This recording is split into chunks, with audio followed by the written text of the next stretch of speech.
Hello everyone, welcome to Guidement. मैं विशु आनंद। तो इससे पहले हम लोग अपने पिछले लेक्चर में कंटिन्यू कर रहे थे, कार्बोनेटेड कंपाउंड का चैप्टर स्टार्ट किए थे। आज ये मेरे हिसाब से चौथा लेक्चर होगा। तो इससे पहले लेक्चर में हम लोग देखे, फर्स्ट में देखे कि कार्बन का कुछ पहले बॉन्डिंग देखे, उसके बाद कार्बन का वर्सेटाइल नेचर देखे, जिसमें हम लोग देखे कैटेनाइजेशन देखे। उसके बाद हम लोग देखे कार्बन का नोमेनक्लेचर के बाद नोमेनक्लेचर में देखे डिफरेंट टाइप ऑफ नोमेनक्लेचर देखे, उसमें सब्स्टिट्यूट देखे। फिर जब कार्बन चेन में फंक्शनल ग्रुप आता है तो फंक्शनल ग्रुप हम लोगों ने पढ़ा। उसके बाद हम लोग होमोलोगस सीरीज देखे। उसके बाद हम लोग क्या देखे, हम लोग कार्बन का जो केमिकल प्रॉपर्टी है वो देखे। 4 केमिकल प्रॉपर्टी हम लोग देखे। फर्स्ट देखे हम लोग कंबशन, सेकंड देखे ऑक्सीडेशन, थर्ड देखे सब्स्टिट्यूशन एंड फोर्थ देखे एडिशन। तो आज का लेक्चर स्टार्ट करते हैं। तो आज के लेक्चर का सबसे पहला टॉपिक है सम इम्पोर्टेंट कार्बन कंपाउंड। कुछ इंपोर्टेंट कार्बन कंपाउंड, इनके बारे में चलिए देखते हैं। तो फर्स्ट कार्बन कंपाउंड है हमारा इथेनॉल। फर्स्ट कार्बन कंपाउंड है इथेनॉल। नेम से ही पता चल रहा है, लास्ट में OL, दैट मींस ये किसी अल्कोहल ग्रुप का होगा कंपाउंड। ठीक है, इसका नेम लिखे तो CH3 CH2 and OH। Name से लिखे, नेम लिखे। यहाँ पे इसका हम लोग मॉलिक्यूलर फॉर्मूले कंपाउंड बनाए CH3 CH2 OH। और अगर इसका हम लोग ऐसे इसको फिगर में ड्रॉ करें तो 2 कार्बन CH, इधर H, यहाँ पे 2 H एंड OH। तो इसका नेम क्या हो गया, इथेनॉल। अब चलिए, हमको पता चल गया कि इथेनॉल क्या होता है, इथेनॉल का फॉर्मूला क्या होता है, इथेनॉल का हम लोगों ने स्ट्रक्चर ड्रॉ कर लिया। अब देखते हैं इथेनॉल के कुछ प्रॉपर्टीज। Property of ethanol. तो इथेनॉल का फर्स्ट प्रॉपर्टी होता है क्या, it is liquid at room temperature. Ethanol जो होता है वो रूम टेम्परेचर पे क्या होता है, लिक्विड होता है। Liquid at room temperature. Second property क्या होता है, मैंने आपको अभी जस्ट बताया कि इथेनॉल जो है वो एक अल्कोहल ग्रुप का मेंबर है। ठीक है, तो इसको हम लोग जनरली कॉमन, अगर इसको हम लोग कॉमनली कहेंगे तो कॉमनली इसको इथेनॉल को हम लोग अल्कोहल भी कह सकते हैं। Commonly known as alcohol. और जितने भी अल्कोहलिक ड्रिंक्स होते हैं उसमें आपको इथेनॉल जो है वो मेन कंपोनेंट रहते हैं। किसी भी अल्कोहलिक ड्रिंक में इथेनॉल होते हैं मेन कंपोनेंट। थर्ड इसका प्रॉपर्टी क्या होता है, it is a very good solvent. Ethanol जो होता है वो एक बहुत ही बढ़िया सॉल्वेंट होता है। It is a good solvent. और सॉल्वेंट हम लोग पहले ही जानते हैं कि सॉल्वेंट क्या होता है, कि जो किसी भी मिक्सचर में अच्छी तरह से घुल जाए। तो इथेनॉल जो होता है वो गुड सॉल्वेंट होता है, जिसका यूज हम लोग मेडिसिन बनाने में भी कर सकते हैं। जैसे एग्जांपल में हम लोग टिंचर ले सकते हैं, तो टिंचर में यूज होता है इथेनॉल का। ठीक है, और फोर्थ हम लोग देख सकते हैं कि अगर इस इथेनॉल को, जैसा कि नॉर्मली आप लोग सब जानते हैं कि अल्कोहल का कंजप्शन हेल्थ के लिए हानिकारक होता है। तो फिर वही यहाँ पे हो जाएगा कि अगर हम लोग इनटेक करते हैं small quantity of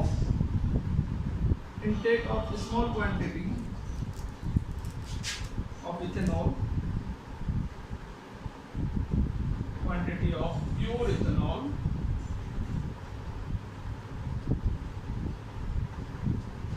will cause lungs problem. Will cause lungs. तो ये 4 प्रॉपर्टी हम लोगों ने इथेनॉल का देखा। एक बार फिर से रिपीट करते हैं।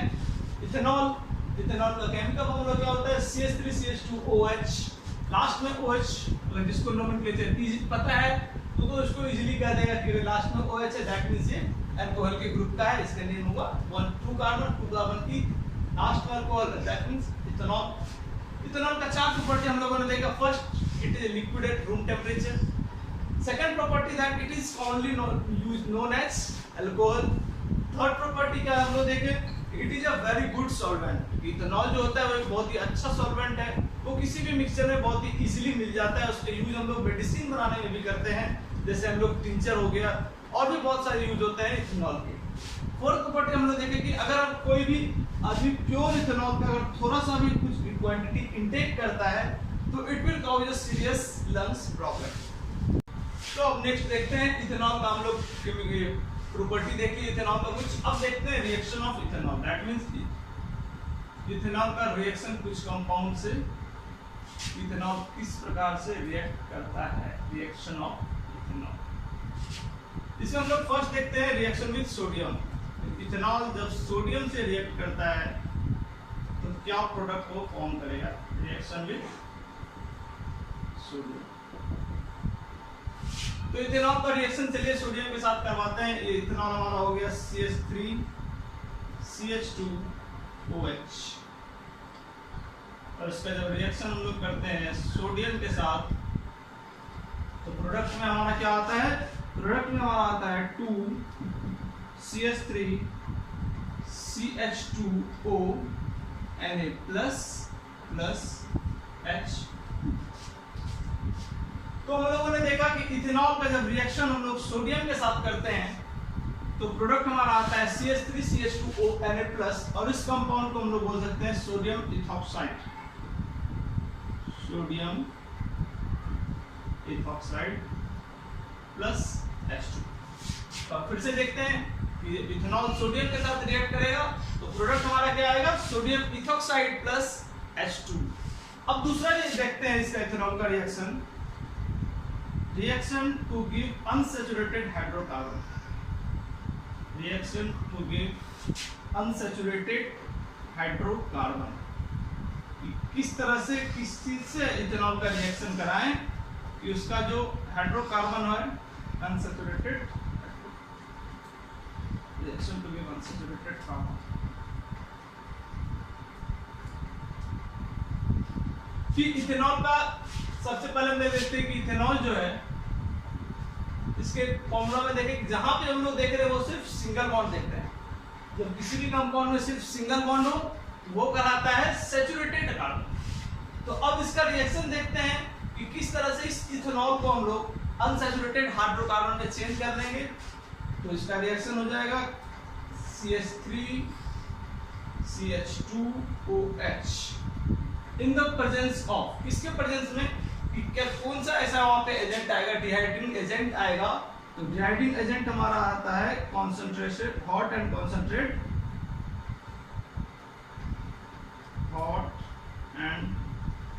concentrated H2SO4। That means H2SO4 हमारा क्या आ गया, सल्फ्यूरिक एसिड।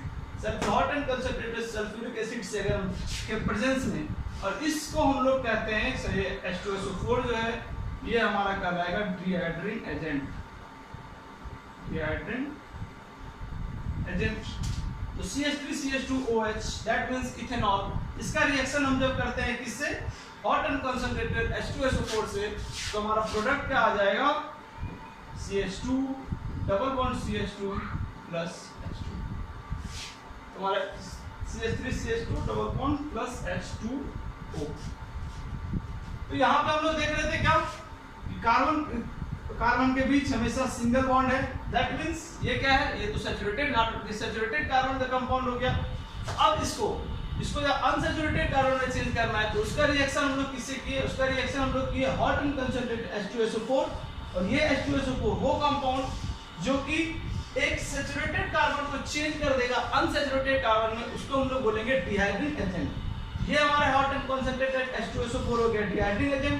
तो H2 hot and concentrated H2SO4 से जब हम रिएक्शन करते हैं इथेनॉल का तो प्रोडक्ट हमारा क्या आता है CH2 double bond CH2 plus H2O। यहाँ देख रहे हैं कि दो कार्बन के बीच डबल बॉन्ड आ गया, यहाँ दो कार्बन के बीच सिंगल बॉन्ड है। दैट मींस ये हमारा हो गया सैचुरेटेड कार्बन, ये हो गया सैचुरेटेड कार्बन, और ये दोनों के बीच डबल बॉन्ड, ये हो गया अनसैचुरेटेड कार्बन। तो हम लोगों ने देखा कि इथेनॉल का दो रिएक्शन देखे। फर्स्ट देखे इथेनॉल का रिएक्शन किससे, तो इथेनॉल का रिएक्शन जब सोडियम के साथ इथेनॉल रिएक्ट करता है तो प्रोडक्ट हमारा क्या आता है, प्रोडक्ट आता है सोडियम इथॉक्साइड प्लस H2, और उसी इथेनॉल को जब हम लोग हॉट एंड कंसंट्रेटेड H2SO4 से रिएक्ट कराते हैं तो प्रोडक्ट में हमें क्या दे देता है, प्रोडक्ट में देता है अनसैचुरेटेड कार्बन, क्योंकि वो पहले रहता है सैचुरेटेड कार्बन, उसका रिएक्ट किए हम लोग H2SO4 से, तो हमारे प्रोडक्ट में आ गया अनसैचुरेटेड कार्बन प्लस H2O। तो हम लोगों ने इथेनॉल का देख लिया, इथेनॉल देखा, इथेनॉल का प्रॉपर्टी देखा, उसके बाद इथेनॉल का कुछ केमिकल रिएक्शन देखे थे। अब सेकंड कंपाउंड हमारा आता है ethanoic acid. Ethanoic acid, ethanoic acid का केमिकल फॉर्मूला CH3COOH। इसका अगर हम लोग डायग्राम बनाते हैं तो 2 कार्बन डबल बॉन्ड OH, इधर हाइड्रोजन, इधर हाइड्रोजन, इधर इथेनॉइक एसिड। इथेनॉइक एसिड का केमिकल नेम CH3COOH। अगर इसका हम लोग डायग्राम बनाते हैं तो CH3 2 कार्बन, फर्स्ट कार्बन पे 3 हाइड्रोजन, सेकंड कार्बन पे COOH। अब देखिए यहीं से हमको देख के पता चल जाएगा, हम नेम नहीं भी देखते हैं तो हमको, जिनको नोमेनक्लेचर पता है, जो नोमेनक्लेचर अच्छे से पढ़े हुए हैं, उनको यहीं पे देख के पता चल जाएगा कि ये कंपाउंड जो है, ये कंपाउंड इथेनॉइक एसिड का कंपाउंड है। क्यों इथेनॉइक एसिड का कंपाउंड है?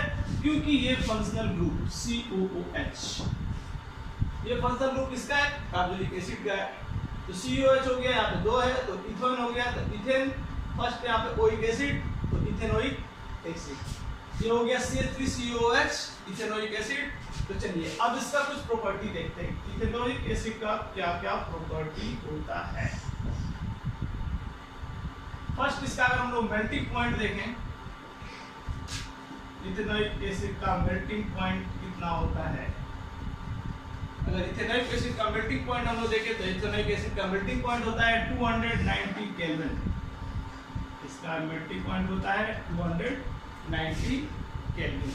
सेकंड हम लोग देखते हैं कि ये जो होता है इथेनोइक एसिड, ये जनरली होता है, एक ग्रुप होता है एसिटिक एसिड के ग्रुप का।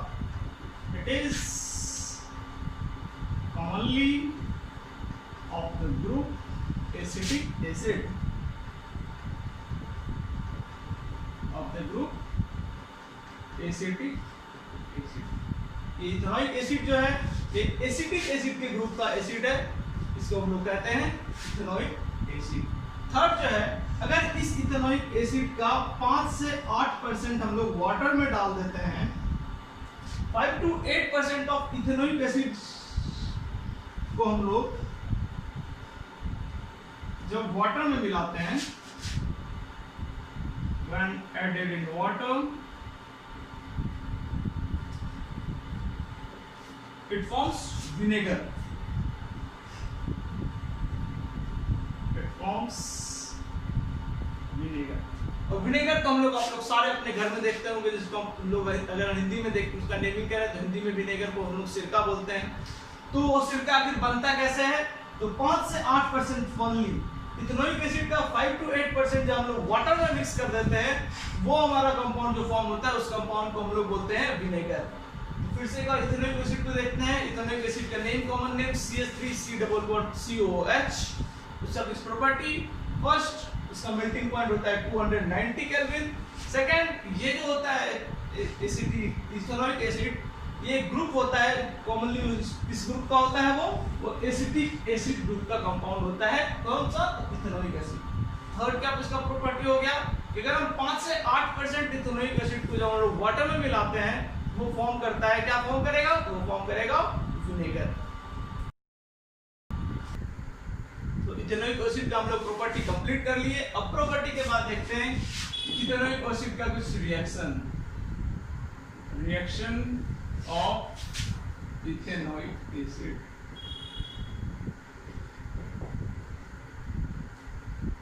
इथेनोइक एसिड का रिएक्शन में हम लोग फर्स्ट रिएक्शन देखते हैं, इसको हम लोग कहते हैं एस्टरीफिकेशन रिएक्शन। Esterification reaction. तो एस्टरीफिकेशन रिएक्शन क्या होता है कि जब इथेनोइक एसिड रिएक्ट करता है एसिड के साथ in the presence of catalyst, that means को हम लिखेंगे when ethanoic acid reacts with acid, ethanoic acid react with any acid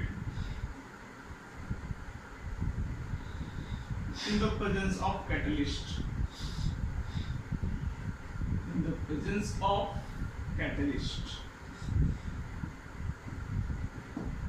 जब इथेनॉइक एसिड किसी भी एसिड के साथ रिएक्ट करेगा, किसके प्रेजेंस में, कोई भी कैटलिस्ट के प्रेजेंस में, वो उस रिएक्शन का नाम हम लोग कहेंगे एस्टरीफिकेशन रिएक्शन। अभी जस्ट आगे आपको चल के पता चल जाएगा कि इस इक्वेशन का नाम, इस रिएक्शन का नाम एस्टरीफिकेशन रिएक्शन हम लोग क्यों कहते हैं। तो चलिए इसका हम लोग रिएक्शन देखते हैं। तो इथेनॉइक एसिड हो गया CH3COOH। इसका जब रिएक्शन करवाते हैं हम लोग कोई भी एसिड, जैसे इथेनॉल ले लेते हैं तो CH3CH2OH। इसका रिएक्शन हम लोग, ये हम लोग का हो गया कैटलिस्ट। ये जो हो गया, ये कैटलिस्ट का भी काम कर दिया एसिड के प्रेजेंस में। तो ये हमारा जो प्रोडक्ट देगा, तो वो प्रोडक्ट क्या देगा, वो प्रोडक्ट देगा CH3C_O CH2 and CH3। जब हम लोग इथेनॉइक एसिड का रिएक्शन कराते हैं इथेनॉल से, इथेनॉल हमारा एसिड हो गया, एसिड के प्रेजेंस में जब हम इथेनॉइक एसिड का रिएक्शन करवाते हैं तो ये हम लोग का नेम ये हो गया इथेनॉइक एसिड CH3COOH। ये हो गया हमको इथेनॉइक एसिड। ये हमारा अभी जस्ट हम लोग पढ़े CH3CH2OH, ये हो गया इथेनॉल। इथेनॉइक एसिड जब इथेनॉल के साथ रिएक्ट करता है तो ये प्रोडक्ट हमारा आ गया CH3C_O CH2 CH3। और इस कंपाउंड, ये जो कंपाउंड हमारा फॉर्म हुआ, इस कंपाउंड को कहते हैं ईस्टर। इस कंपाउंड का रिएक्शन में प्रोडक्ट हमारा आया ईस्टर। ये कंपाउंड जो हो गया, ये टोटल CH3C_O CH2 CH3, इसका नाम हो गया ईस्टर।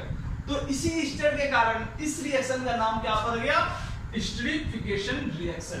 तो एस्टरीफिकेशन रिएक्शन क्या होता है, जब भी हम लोग इथेनॉइक एसिड का रिएक्शन कराते हैं किसी भी एसिड से in the presence of catalyst, वो कहलाता है एस्टरीफिकेशन रिएक्शन। हम लोगों ने रिएक्शन अभी जस्ट देखा, इथेनॉइक एसिड का रिएक्शन हम लोग इथेनॉल से करा है एसिड के प्रेजेंस में, तो हमारा प्रोडक्ट क्या आ गया CH3C_O CH2 CH3, और इसको हम लोग क्या कहते हैं, ईस्टर। तो अब चलिए आगे इस ईस्टर के बारे में थोड़ा डिटेल में देखा जाए।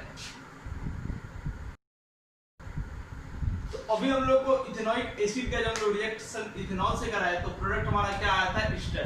तो अब चलिए इस ईस्टर को थोड़े डिटेल में पढ़ा जाए। तो ईस्टर का सबसे पहले तो नेम हम जान लेते हैं CH3COO C2H5। अब इसका डायग्राम आप लोग जस्ट देखे थे, एक बार फिर से डायग्राम आपको ड्रॉ कर देते हैं। CH3COO CH2 CH3। तो यही प्रोडक्ट हमारा अभी जस्ट आया था जब हम लोग, तो ये प्रोडक्ट कहां से आया था, जब इथेनॉइक एसिड का रिएक्शन हम लोग इथेनॉल से किए थे।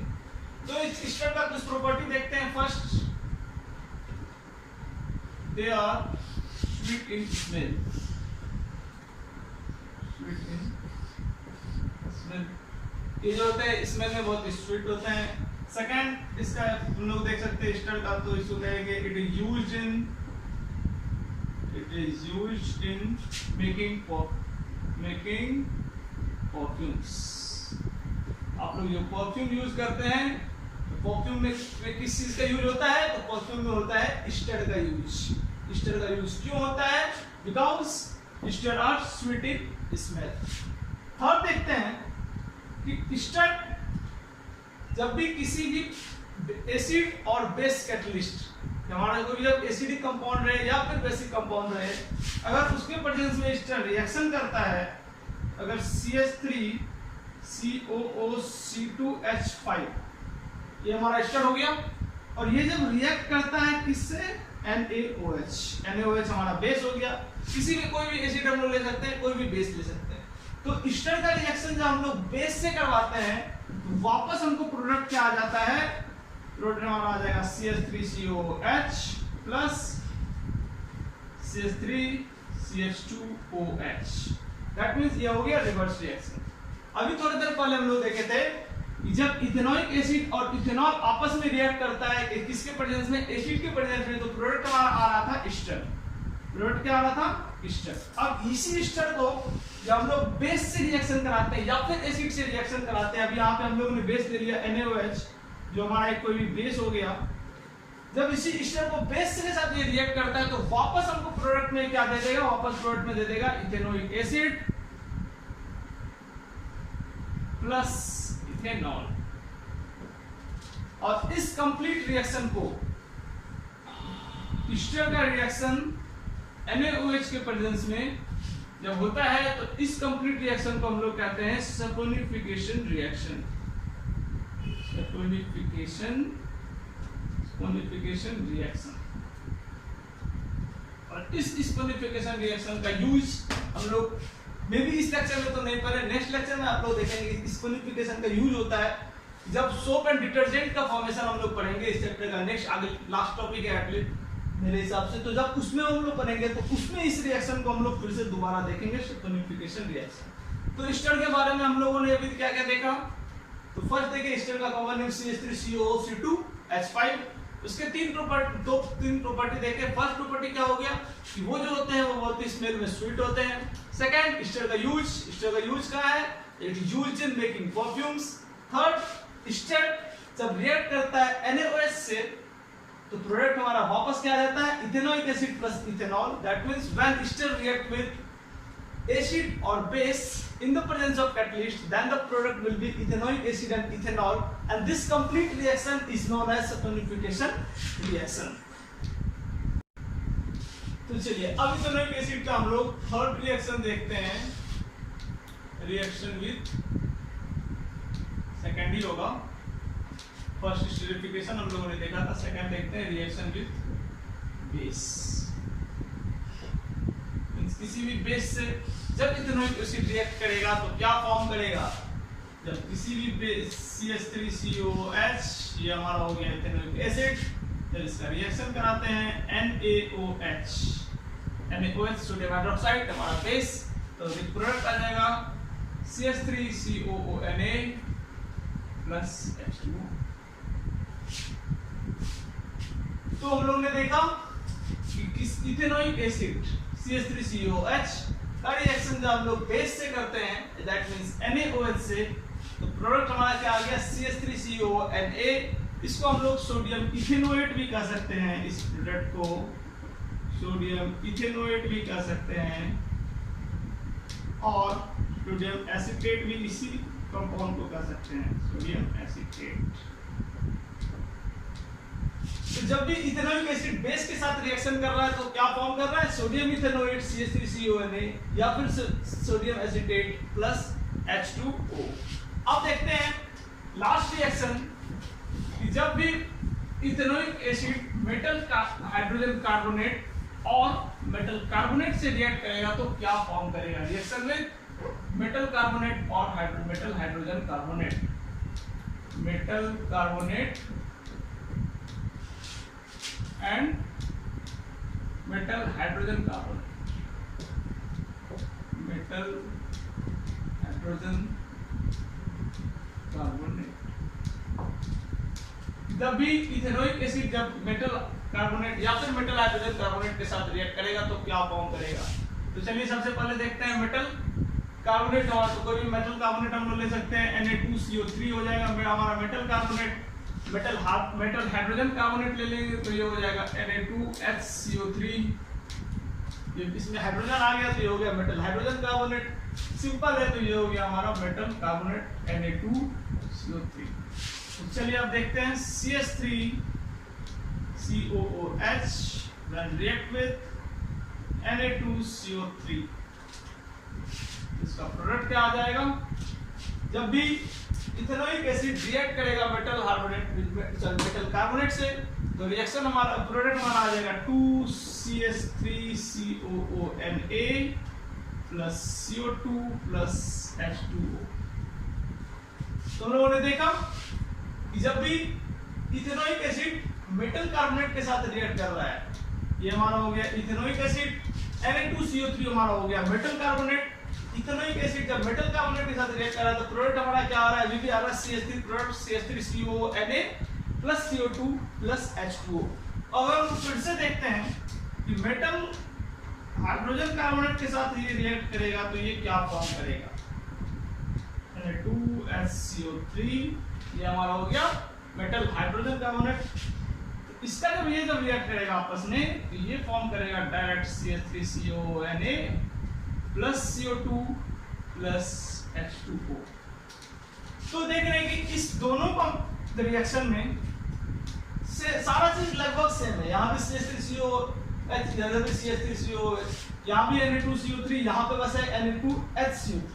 ये मेटल कार्बोनेट के साथ रिएक्शन था, ये था मेटल हाइड्रोजन कार्बोनेट के साथ रिएक्शन। प्रोडक्ट क्या आ रहा है, प्रोडक्ट इसमें भी आ रहा है CH3CONA, यहाँ भी आ रहा है CH3CONA, CO2 H2O, तो दोनों में कॉमन है। डिफरेंस कहाँ पे आ रहा है, डिफरेंस आ रहा है ये यहाँ पे। इसमें हम लोग 2 इथेनोइक एसिड का यूज करेंगे, इस रिएक्शन को बैलेंस किए हम लोग, इसलिए यहाँ पे 2 यूज किए हैं। इसमें ये यहाँ पे 2 यूज होगा और इसमें यहाँ पे कोई भी 2 यूज नहीं होगा। तो हम लोगों ने देखा जब भी इथेनोइक एसिड मेटल कार्बोनेट या मेटल हाइड्रोजन कार्बोनेट के साथ रिएक्ट कराता है तो प्रोडक्ट हमारा क्या आता है, CH3CONA, that is sodium acetate और सोडियम इथेनोएट। तो इस लेक्चर में हम लोगों ने क्या क्या देखा, इस लेक्चर में हम सबसे पहले हम लोग स्टार्टिंग में देखे इथेनॉल का कुछ, इथेनॉल देखे, उसके बारे में देखे, उसका प्रॉपर्टी देखे, इथेनॉल का कुछ रिएक्शन देखे, उसके बाद इथेनोइक एसिड का देखे, इथेनोइक एसिड का प्रॉपर्टी देखे, इथेनोइक एसिड का रिएक्शन हम लोग देखे, इथेनोइक एसिड का रिएक्शन में स्टेरिफिकेशन देखे, स्टेरिफिकेशन में फिर एस्टर का फॉर्मेशन हम लोग देखे, फिर एस्टर के बारे में हम लोग डिटेल में देखे, एस्टर में फिर एक रिएक्शन हमको, फिर एस्टर से क्या रिएक्शन मिला था, एस्टर में सल्फोनिफिकेशन रिएक्शन मिला था। उसके बाद हम लोगों ने देखा कि रिएक्शन विद बेस की जब इथेनोइक एसिड बेस के साथ रिएक्ट करता है तो क्या फॉर्म करता है, और हम लोग लास्टली देखे कि जब भी इथेनोइक एसिड मेटल कार्बोनेट या मेटल हाइड्रोजन कार्बोनेट के साथ रिएक्ट करता है तो क्या फॉर्म करता है। तो आज का लेक्चर हम यहीं पे बंद करते हैं। अगले लेक्चर में आपको सोप एंड डिटर्जेंट के बारे में बचा हुआ एक छोटा सा पार्ट बचा हुआ, और उसके बाद उस लेक्चर में हम लोग कुछ क्वेश्चंस भी देखेंगे, एनसीईआरटी के बुक का जो कुछ क्वेश्चंस होगा उस क्वेश्चन को हम लोग सॉल्व करेंगे, कुछ क्वेश्चंस को देखेंगे। आप लोग को भी अगर वीडियो में कहीं भी कुछ भी डाउट हो तो आप लोग फ्री होकर कमेंट कर सकते हैं। अगर आपको वीडियो अच्छा लगे तो please do like, share and subscribe.